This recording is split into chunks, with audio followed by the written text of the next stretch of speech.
Kano-ano niyo ba talaga si Ivy Tan? Kaibigan. Kaibigan ko siyang matalik. Wala pa kasing balita tungkol sa kanya. Pero ginagawa lahat namin makita siya as soon as possible. Ganun ba? Mabuti naman.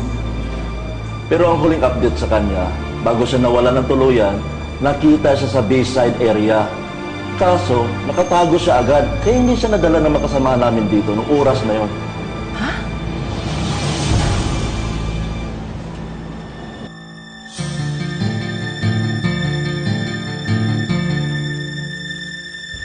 Ivy? Matagal nang nasa mental hospital si Ivy. Pero siya pa yun talaga ang laman ng isip. Hindi, Laura. Nakita ko si Ivy. Hayaan na kitang mabaliw sa kaiisip niya sa Ivy mo. Laura! Bakit ka nandito? Nasaan si Alfred? Narisip na ng dagat.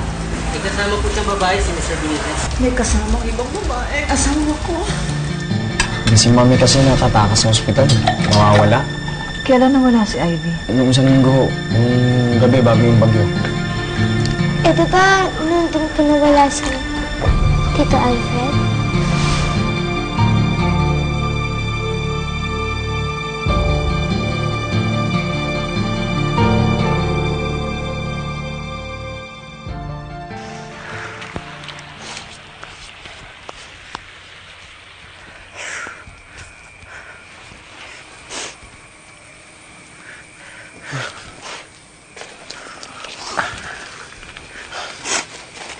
Nauuhaw ako. Ito, inumin mo.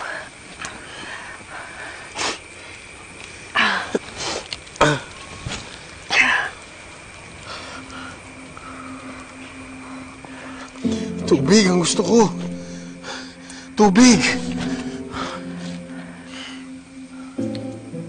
Walang tubig dito.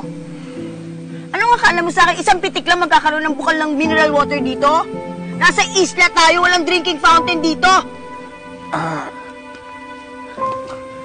Sakit yung tiyan ko.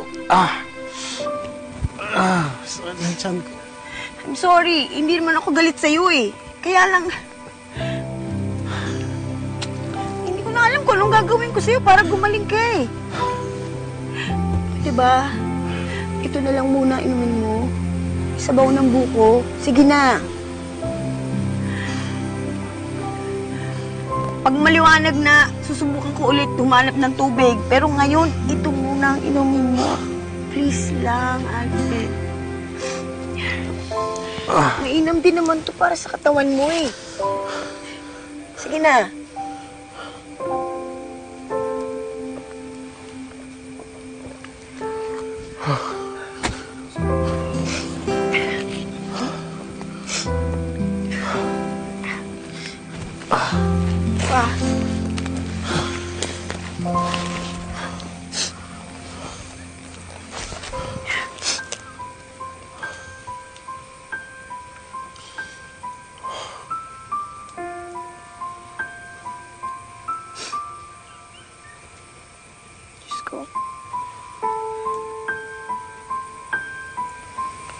Diyos ko, pagalingin mo po siya. Hindi na bali na kung hindi niya ako maalala ang anak ko.